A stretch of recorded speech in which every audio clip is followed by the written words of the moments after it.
The Lives of the Saints by Father Alban Butler. February 19th. Saint Barbatus of Benevento, A.D. 682. Saint Barbatus was born in the territory of Benevento, in Italy, towards the end of the pontificate of St. Gregory the Great in the beginning of the 7th century. His parents gave him a Christian education, and Barbatus in his youth laid the foundation of that eminent sanctity which recommends him to our veneration.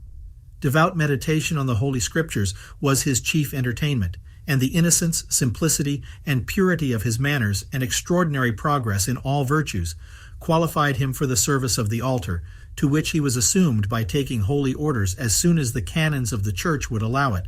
He was immediately employed by his bishop in preaching, for which he had an extraordinary talent, and after some time made curate of St. Basil's S in Morcona, a town near Benevento. His parishioners were steeled in their irregularities and averse from whatever looked like establishing order and discipline among them. As they desired only to slumber on in their sins, they could not bear the remonstrances of their pastor, who endeavored to awake them to a sense of their miseries and to sincere repentance. They treated him as a disturber of their peace and persecuted him with the utmost violence.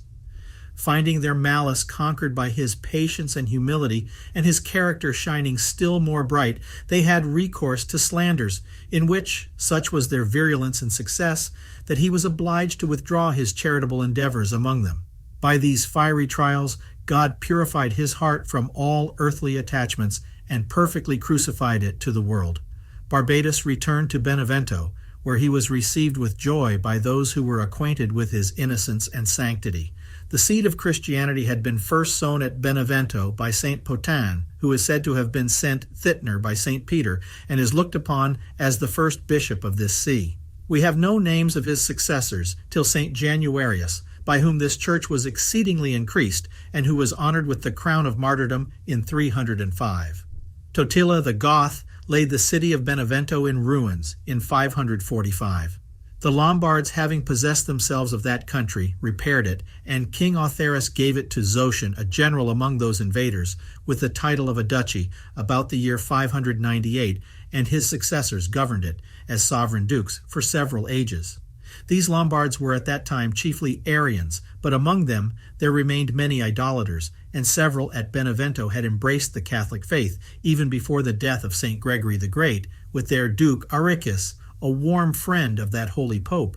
But when St. Barbatus entered upon his ministry in that city, the Christians themselves retained many idolatrous superstitions, which even their duke or Prince Romuald authorized by his example, though son of Grimoald, king of the Lombards, who had edified all Italy by his conversion. They expressed a religious veneration to a golden viper and prostrated themselves before it. They paid also a superstitious honor to a tree on which they hung the skin of a wild beast, and these ceremonies were closed by public games in which the skin served for a mark at which bowmen shot arrows over their shoulder. St. Barbatus preached zealously against these abuses and labored long to no purpose, yet desisted not, but joined his exhortations with fervent prayer and rigorous fasting for the conversion of this unhappy people. At length, he roused their attention by foretelling the distress of their city and the calamities which it was to suffer from the army of the Emperor Constans, who, landing soon after in Italy, laid siege to Benevento. In their extreme distress and still more grievous alarms and fears, they listened to the holy preacher and, entering into themselves, renounced their errors and idolatrous practices. Hereupon St. Barbatus gave them the comfortable assurance that the siege should be raised, and the emperor worsted, which happened as he had foretold. Upon their repentance, the saint with his own hand cut down the tree, which was the object of their superstition, and afterwards melted down the golden viper which they adored, of which he made a chalice for the use of the altar. Ildebrand, Bishop of Benevento, dying during the siege, after the public tranquility was restored, St. Barbatus was consecrated bishop on the 10th of March, 653. For this see was only raised to the archiepiscopal dignity by Pope John XIII, about the year 965. Barbatus, being invested with the episcopal character, pursued and completed the good work which he had so happily begun, and destroyed every trace or the least remain of superstition in the prince's closet and in the whole state. In the year 680, he assisted in a council held by Pope Agatho at Rome, and the year following in the Sixth General Council held at Constantinople against the Monothelites.